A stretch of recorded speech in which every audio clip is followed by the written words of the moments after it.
it's one of those aha moments, the experience of seeing this with my own eyes.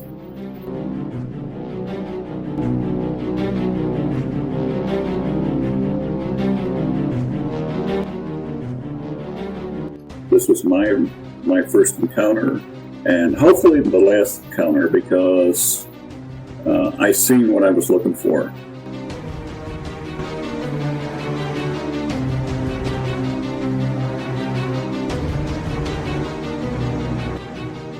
This thing that was supposed to be a myth all these years, there it is. It's on a tree, and it's looking at me.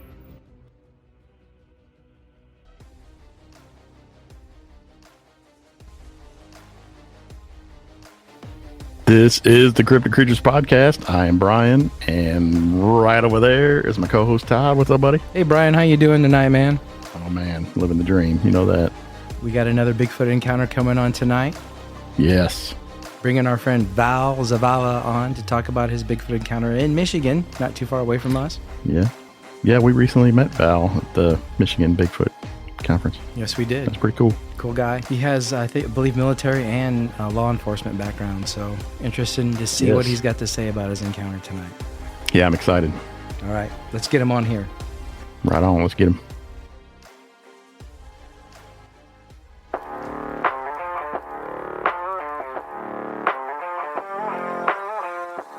You're listening to the Cryptid Creatures Podcast with Todd and Brian. If you've had an encounter and want to be on the show, email us at info@cryptidcreatures.co or visit our website at www.cryptidcreatures.net. Thanks for talking to us tonight, Val. We appreciate it, man.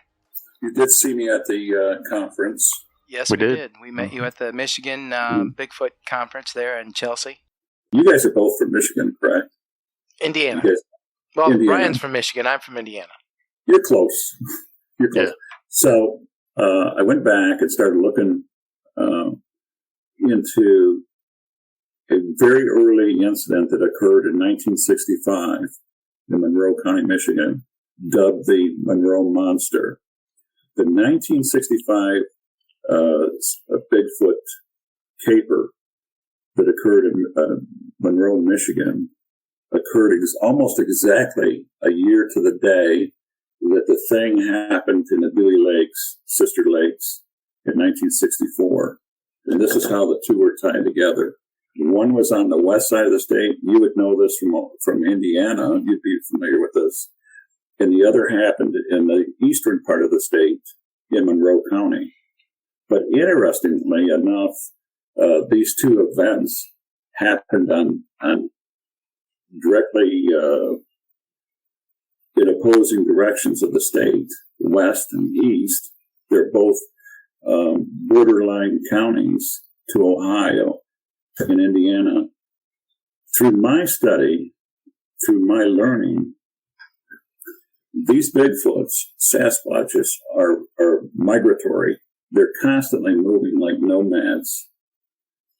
Unfortunately, with Indiana, there aren't a lot of researchers and stuff that I know of, but there's plenty of agricultural country there, which would be good food resources for an animal like that. And I call it an animal. And so I started looking at this, and then I started noticing some things in the news reports that I read about the Monroe Monster that gave me the impression that a lot of the stuff was being shut down and ridiculed. And the witnesses in that case were ridiculed and tortured with the calls of being liars and mocked and ridiculed and stuff. The same kind of stuff that we see in Bigfootery today went on in 1965, which was worse, I think, because there were fewer people. There were no computers and things of that sort to reach out and have a wider readership and stuff. So anyways, I got in touch with Bob Daigle from Michigan, a well-known longtime Michigan Bigfoot icon. And I asked him, I says, because I got all this time now, I'm retired, can I go out with you? Can I go hiking with you? And of course, Bob was gracious enough to take me under his wings and impart with me what he's learned in Bigfoot researching.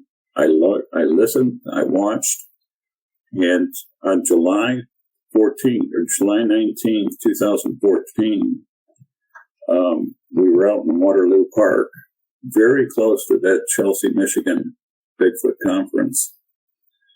And it was probably about 3 o'clock. We'd been out there all day. It was very, very hot in July, very humid.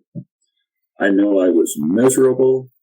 The bugs and the mosquitoes were tearing us up out there. And I know we went through a couple cans of that off spray because we did go to lunch and we bought some more spray at a potty store. Went back out there. And this is what set the tables for me. This was my first encounter, and hopefully the last encounter, because I seen what I was looking for in life.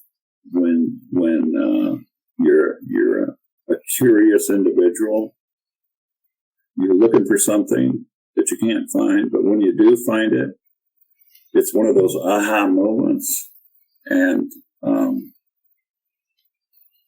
the experience of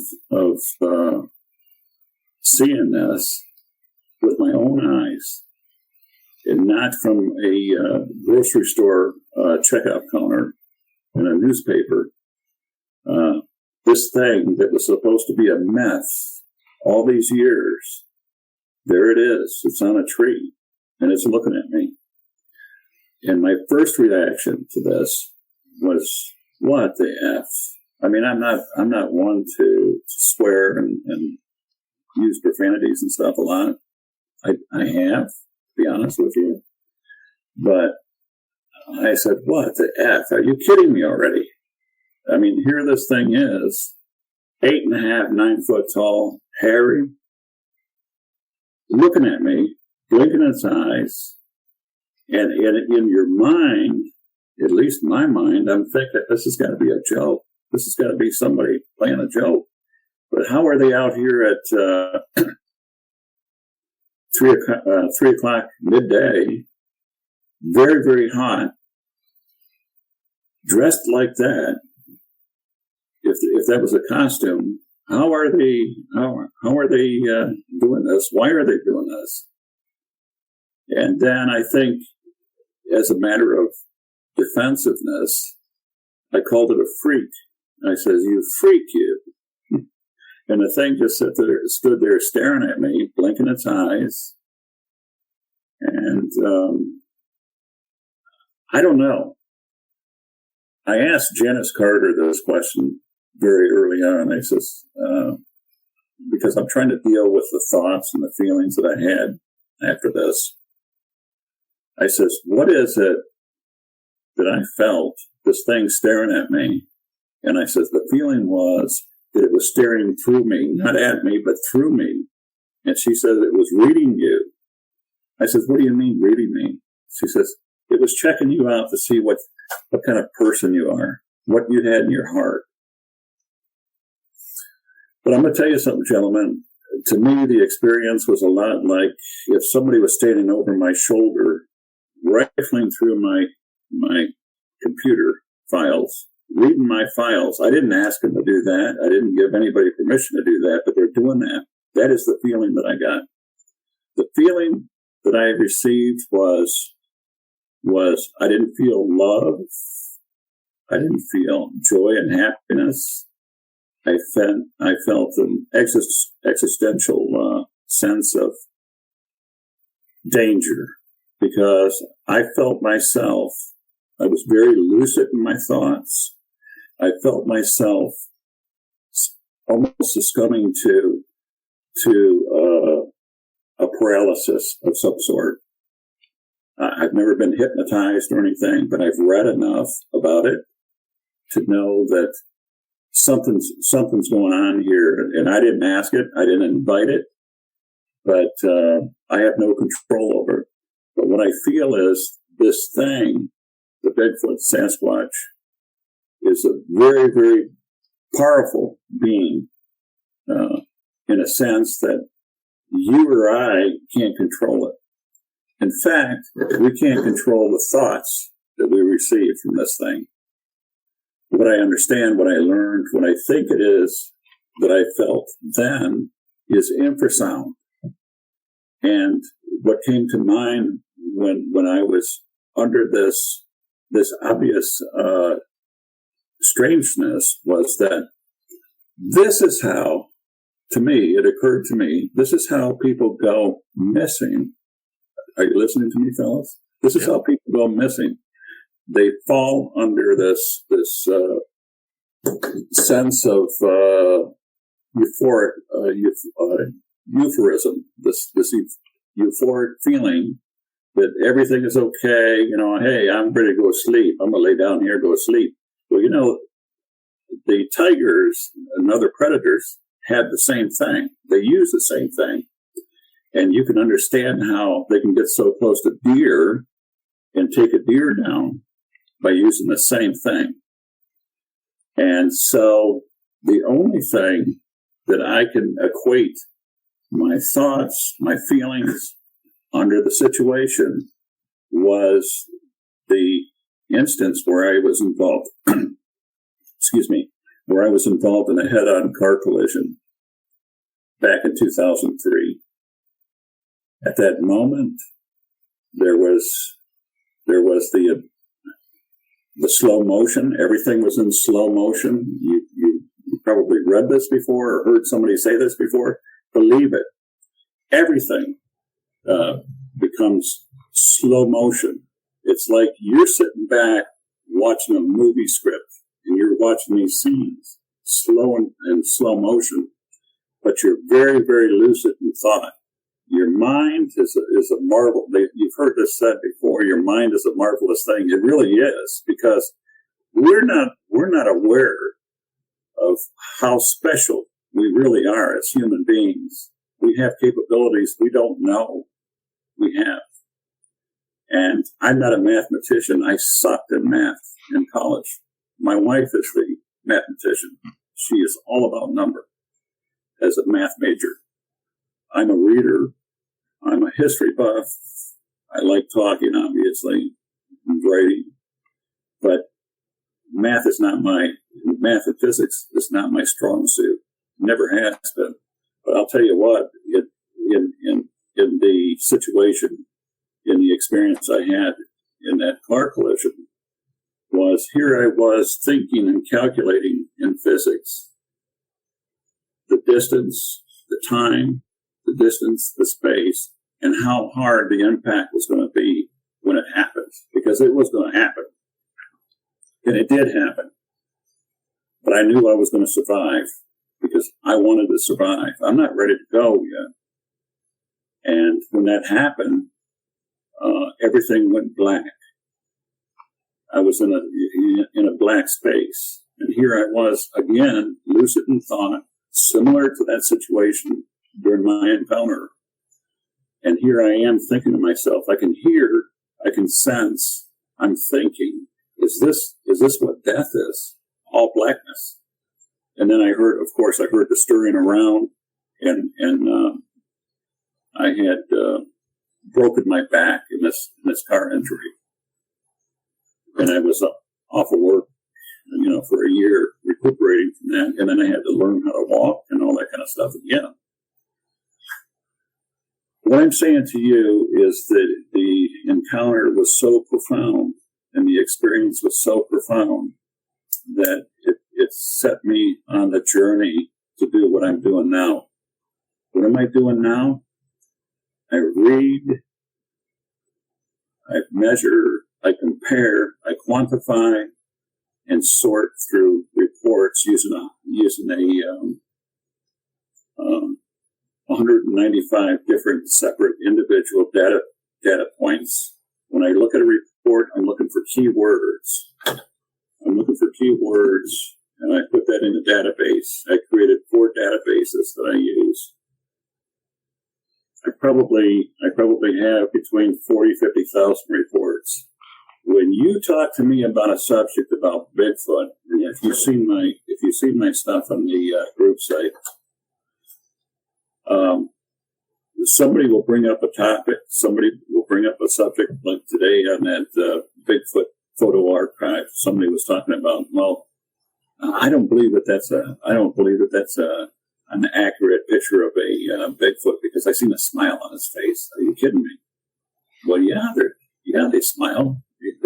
They have emotions like we do. But I said, not only do they smile, they grimace, they flash teeth, they frown. They have emotion. They show emotion. They're not human like you and me. I don't know what they are, to be honest. I got ideas. There's a lot of data and there's a lot of information that comes up that points to unworldly, should I say, unworldly origins. And what I mean by that is that there's too many reports that bring ufology into the mix. I'm not the person, Brian or Todd, to believe in coincidences. There's no such thing as coincidence. Everything has a purpose. There's a reason for everything. Everything in our life, there's a reason. Nothing is by happenstance. So, again, getting back to what these things are, I don't know what they are, but they're not human beings. There's someplace, there's some type of enigma between human and primate. You know, you got people that say, "Oh, they're forest people." They're people. They're not people. These are animals of some sort. But if they were people, they would be held to the same standards that we are. You go anywhere in your world, in your orbits of everyday life, and you stalk somebody, you follow somebody, you go to their house and peek in their window, or you stand on their porch and yell and scream like a lion, or throw rocks at somebody, and see how long you last out there before you go to jail, or something else happens to you. If they were people, they would be paying taxes like me and you, but they're not. If they were people, they would be in jail for similar things. You don't go to somebody's yard and destroy their property or steal their food or destroy their pets. You don't do that if they were people. If you don't hold them to the same standard, they're not people. Plain and simple. So what are they? I don't know. But a lot of them live underground. They do. As well as a lot of other things. And that we a lot of us don't know about, a lot of us don't want to know about. But there's a world like this down there. Val, you bring up a good point with that thing about if there were people, you know, they'd go to jail for looking in windows and vandalizing and yelling and whatnot. And that's interesting because if someone called and said, "Hey, I saw a man in clothes throwing rocks at my house and he ran into the woods," you know, those officers are probably going to go until they find him. They're going to look for this guy and find him. If you say, "I saw an 8-foot tall hairy creature throwing rocks at my house," they may or may not even go into the woods. And if they do, they're not going to find it, most likely, and they're probably not going to spend that much time looking for it. The guys aren't trained for this stuff. They're really not. And a lot of them, I can't speak for police officers, but I can only speak from the perspective that I know how it was for me on these different experiences, different calls and stuff. it's a strange thing. It's a phenomenon that at some point people are going to have to come to grips with and say, hey, yeah, this does exist. And here's another thing that bothers me, and I read this all the time. I'm no expert. I'm not an expert in Bigfootery. I'm just a guy that's taken the time, 9 years or whatever, to research this. And I mean really research it. I'm talking about, I want to know the nuances and I profile these things. How many people out there do this? I don't know. But I know that they're creatures of habit. There's instances where these things are sighted in very heavily populated areas, suburbs, even inner cities. And people can't come to grips with this because the television tells them that this only occurs and this only happens in the Pacific Northwest because somebody from Hollywood in these shows tells them, that is the case, that is so, but it's not. These things live everywhere. They live on the peripheral of the most populated areas, human beings, which is contrary to a lot of the experts who like to get on these Facebook group sites and tell people they just want to be left alone. Well, I don't think that that's entirely true either, because if somebody wanted to be left alone, Todd or Brian, why, pray tell, would they go try somebody's doorknob? What kind of response do they think that they're going to get? I live in the city. I'm only 6 or 8 miles from Detroit city limits. I'm going to tell you something. You go try a doorknob around here. That's a no-no. You don't do that. Something's going to happen, and it's not going to be pretty. Right. So what, pray tell, do people think in their mind that that is acceptable in today's world that we live in? There's a lot of misnomers out there. There's experts that say this and experts that say that. They just want to be, no, they don't want to just be left alone. If they did, they wouldn't be on your property. They wouldn't be in your backyard. Val, do you think that over the years, these creatures are becoming more brave, more curious, and moving into more of the territories that you were talking about in our area? Is that possible? Is that why we're hearing more and more sightings popping up? Well, to put this all into perspective, Todd, you've got to remember, you're from Indiana, correct? Yes. You're from Indiana. Mm-hmm. I'm in Michigan. There's 10 million people in Michigan. That's 20 million eyes. We have the technology today that we didn't have in 1965. Everybody's got a phone. Everybody's got a computer. And a lot of people have motor vehicles. A lot of traffic. A lot of people. A lot of people are mobile. A lot of people see things. People know now to report things. You combine that and compound that with the fact that I said earlier that these things are creatures of habit. They're very nomadic. There are, in my mind, in my opinion, there are what we call residents. Those are Bigfoot Sasquatches that have been born and raised in Michigan on some particular land plot. Maybe Berrien County, maybe Wayne County, maybe Roscommon County. They're familiar with that area. There's some that aren't.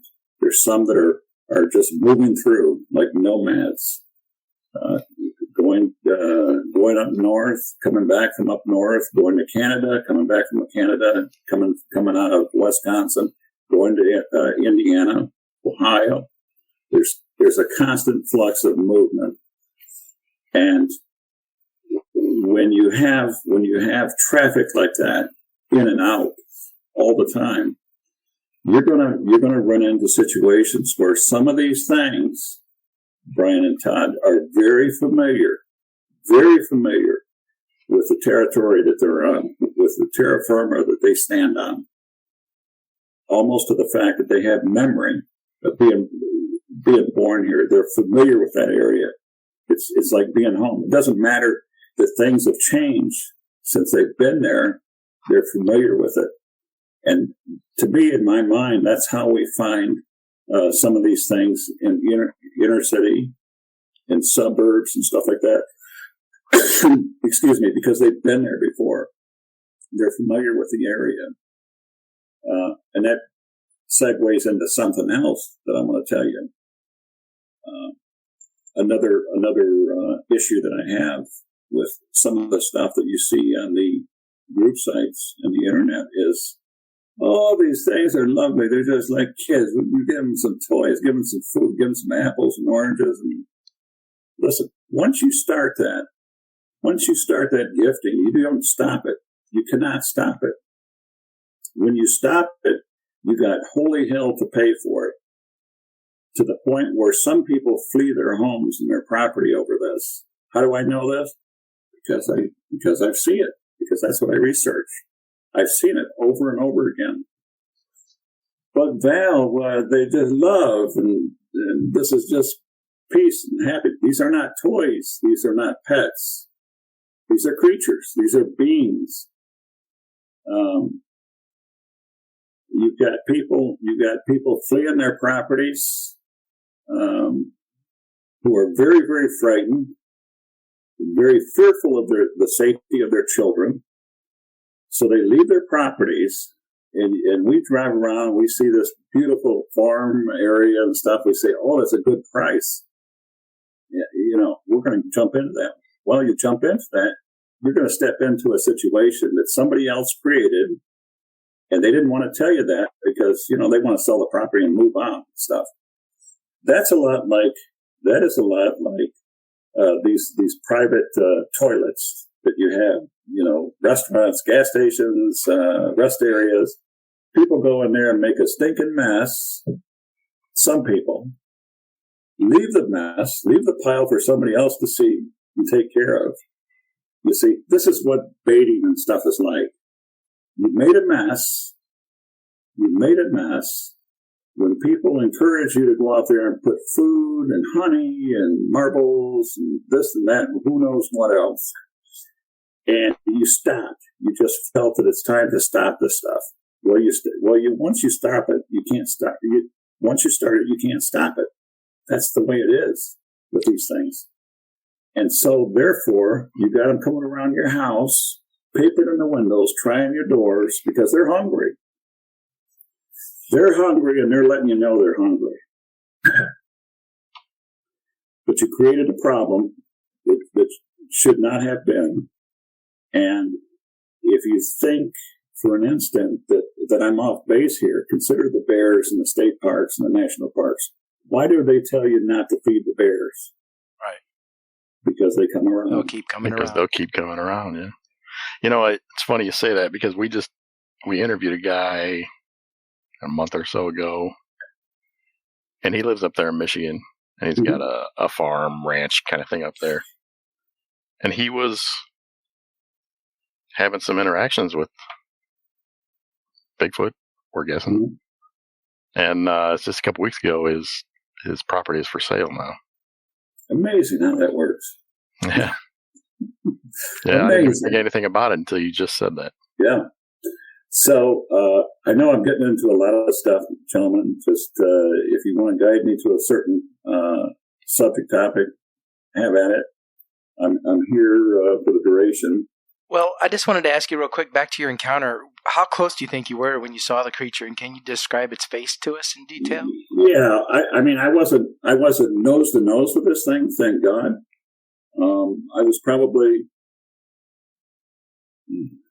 50 feet. 50 feet. Close enough. Close enough. That's close enough to see the face. and the photos that I took, I only took three photos. I know I took more, but the only photos that I can show for and speak to are the 3 photos that came out and that I have possession of, and I haven't posted on my group site. One of them is a photo of the being showing its entire right half, and that is from the face, neck, right shoulder, chest, belly, right down to his calf, leg, calf area. All of that was hairy. The color of, I equate that to the color of, it was a reddish brown color in real life. It was the color of brand new Carhartt coat material. That color, brown red. The face itself was almost hairless, and the complexion on this individual was shiny, almost like a plastic sheen to it. And somebody suggested, well, maybe that was sweat and oils, from the skin and stuff that caused it to shine and give it that sheen look. To me, when I called it a freak, it did look plastic, and I can tell you that from my previous experience, having seen corpses, they have that look. They have that dead, pale sheen about them that looks almost plastic, and that's what stuck in my mind when I looked at this thing. And one of the things that I need to say is that all of these things don't look like a gorilla. They don't look like the Patterson-Gimlin patty, black, hairy, bulky. These things look like what I seen. Some of them look like Chewbacca, the hairy werewolf, and that runs into another topic where people talk about dogmen and stuff. I'm not into that. I don't know anything about dogmen, but I do know that this individual that I seen with my own eyes, it was accompanied by a second. There was multiple creatures there. And I did see the blonde-haired Chewbacca-type being up in the tree higher next to him. Whether it was a male or female, I do not know. But it had red lips, and it seemed almost uninterested in me and what was going on down below, because it was just looking off into another area. And one individual that came on my group site from the UK took my photo, sent it back to me with a bunch of red circles, and what he was doing was he was pointing out black individuals on the ground around me and Bob Daigle at the time. And he was saying that, Val, there was at least 4 or 5 other ones on the ground, crouching down, laying down on the ground all around you. And you didn't know. And I didn't. I didn't see that. What I did see, and what I didn't say earlier when I spoke of my encounter experience was that when we walked into this area, we had just crossed a agricultural field, and this is Waterloo. There's a lot of swamp in that area, patches of forested areas, little islands, and all that kind of stuff. But this area that we went into, the first thing that we noticed when we walked in there, while we were walking through the thick trees and weeds and stuff, was not only the mosquitoes and the flies, and remember what I just said there, that's important to this whole thing, was that we heard things flickering through the leaves, and we didn't know what it was. I mean, it was a beautiful day, summer day, very, very hot, very humid, and Bob stops me and says, Val, what is that noise? And I said, well, I don't know. It sounds like acorns or something flickering through the leaves of the trees. as we continued moving forward, we heard the first sharp report of wood breaking. When I say sharp report, it's loud in the woods, like a gunshot. This wasn't a twig breaking. This was a pretty considerable, thick piece of wood that was breaking. And we stopped and paused and bantered that back and forth while we still heard these things flickering through the trees up above us. We weren't exactly at that spot yet, but we were getting closer. Those should have been telltale signs that something was going on. The bugs, the mosquitoes, the flies biting, thick, very thick. I mean, almost unnaturally so. So we proceeded forward, and again, the same thing. It's not raining outside. There's no reason for anything to be falling through the trees like that. And in fact, we weren't even around any oak trees where there could be acorns, but we continued forward. Again, we heard another crack, the second one. Boom. We stopped again, a little more cautious, but this is unusual. We never ran into any of this during the day, earlier today, except in this area. Then we come to an area where we see a great big, I don't know if it's an oak tree or whatever kind of tree it was. It was a huge tree that was on its side, roots up and everything.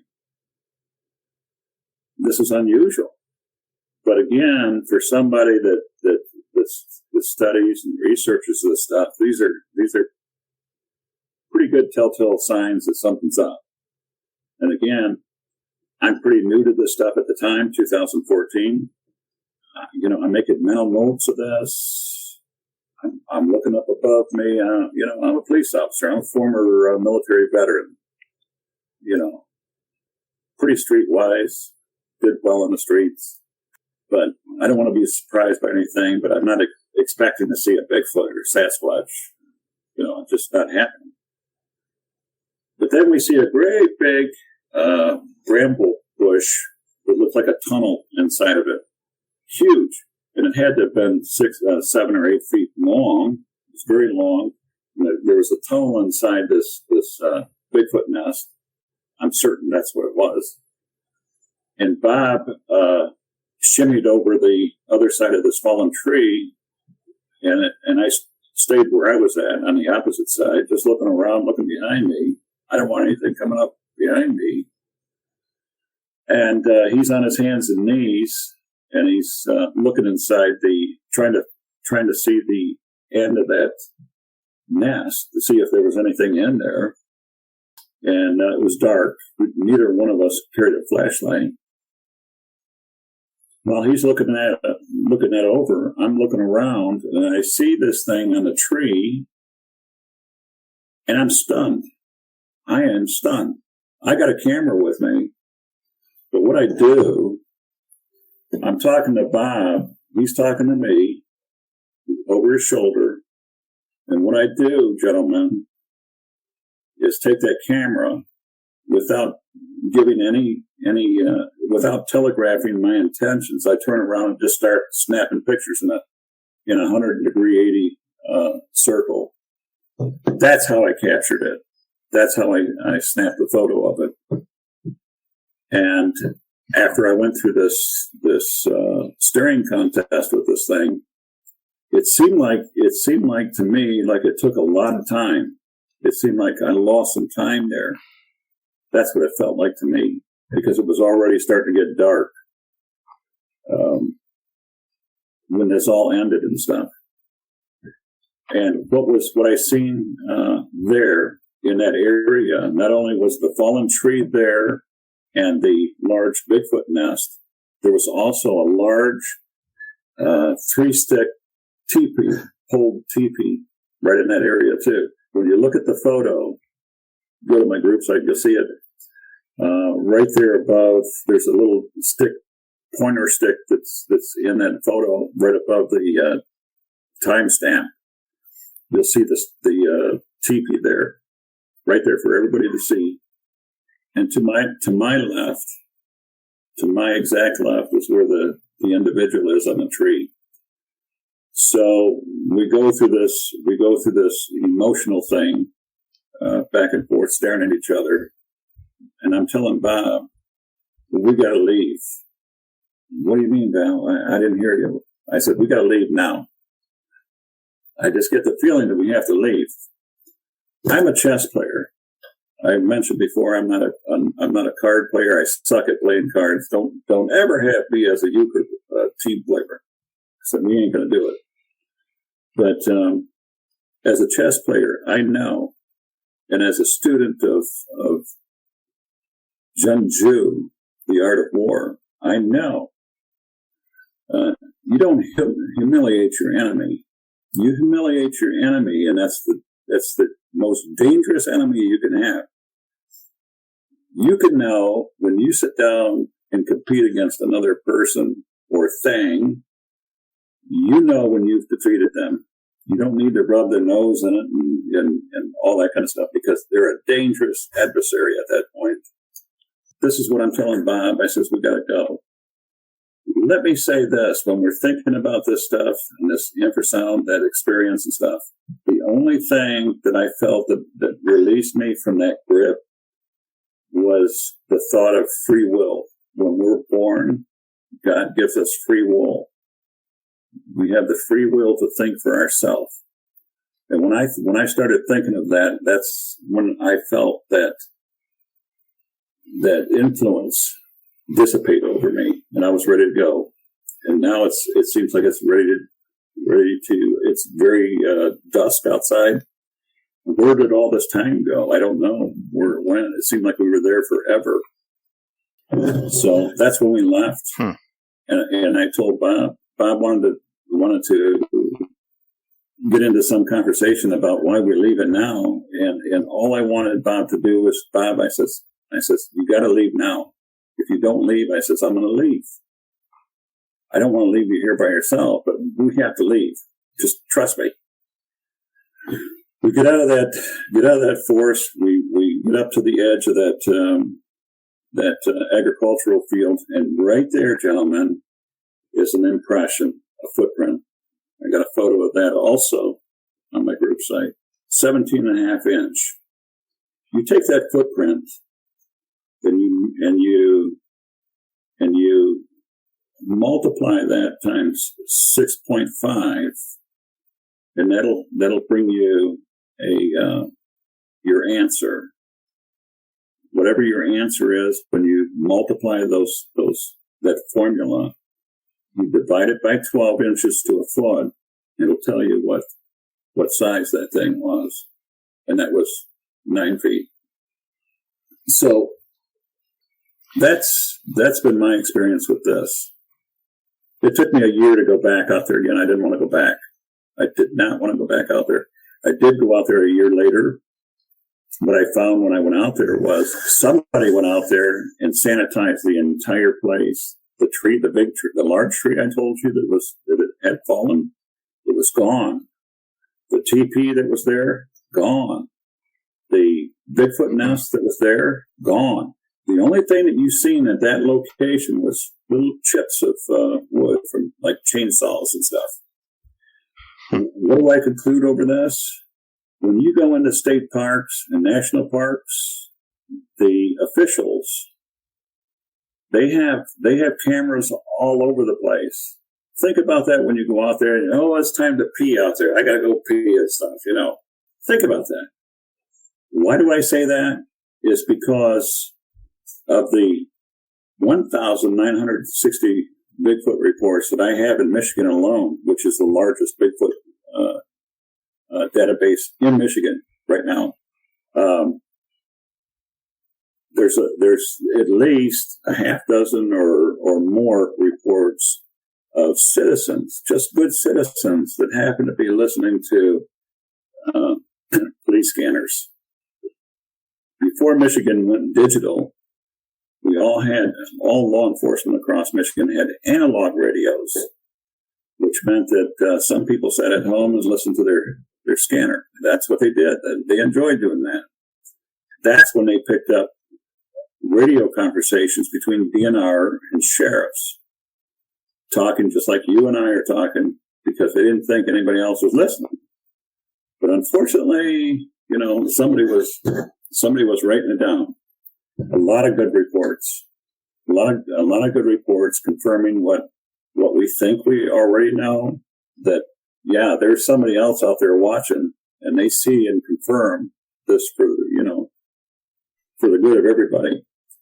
Anybody that says somebody knows more than they're saying, yeah, I believe that, because there's a lot of sting operations that go on every day in state parks and national parks. They're looking for people that poach, and people do that. And therefore, they have the cameras and stuff. They've got the drones and stuff that they use. All the stuff that you can imagine that they use and apply for law enforcement every day on the streets. They do it out in the woods, and you cannot convince me that they don't see stuff out there, because they do. Because I got reports that say they do. For the listeners, what is the name of your Facebook group page? It is Michigan Bigfoot Reporting Data, Gumshoe Guy's Corner. And I've seen the pictures on there, and I think I showed Brian too. We've both looked at them. Those have to be the best non-blob squatch pictures that I've seen. Some of the best I've seen. You were really thinking when you pulled your camera out and took those pictures in that 180 degree. And they are really good quality. I mean, you can see there's something, what it is, who knows, Bigfoot, obviously, but they're really good pictures. Well, I used a cheap Kodak digital camera because, after all, there was no such thing as Bigfoot, and why would I go out and spend $300 for a camera that I could just throw away if I drop it and lose it? No big deal. But after I took the pictures and stuff, that quality of digital photography is not what I would like, but it's what I had. It's the only thing I had. I didn't use a cell phone camera, but some people say, well, maybe you'll see another one. I really don't want to see another one. I took one bite of that apple. I don't need to take another one. But there's a lot of people that say, well, I really wish I could see one. Well, if you do, have somebody with you. That's the only thing I can say. That's the only recommendation I would give you. If you see one, make sure you have somebody with you. And be ready to steel yourself for the mockery and the ridicule, because you're not going to keep it to yourself. Chances are you're going to tell somebody, and you're going to get a little dose of that ridicule and mockery that goes with it. We really appreciate your stories and coming on tonight. Those are amazing encounters and stories, and all the stuff that you do up there in Michigan, and all the information you've collected, and you're just a big part of this, Bigfoot world that we're in here, and being the influencer and researcher that you are. So we really appreciate you being here and talking with us tonight. Yeah, we do. Thank you, gentlemen. Yeah, thanks, Val. Have a good night. You too, Val. You too. See you, bud. Bye. That guy's got a lot of Bigfoot reportings, Bigfoot statistics. He's really collecting a lot of information up there in Michigan. Yeah, I can't wait to read some of that if anything he puts it out. Have you noticed we're getting more and more Michigan encounters lately, it seems? Yes. Dogman and Bigfoot. Popping up more and more. The more people that we talk to, the more people we run into, the more people that we're conversing with. I saw one in Michigan. Yeah, it was up in Michigan.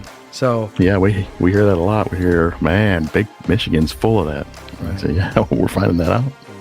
So if you live in Michigan, if you had an encounter, get a hold of us. Reach out to us. Absolutely. Check out our website, www.cryptidcreatures.net.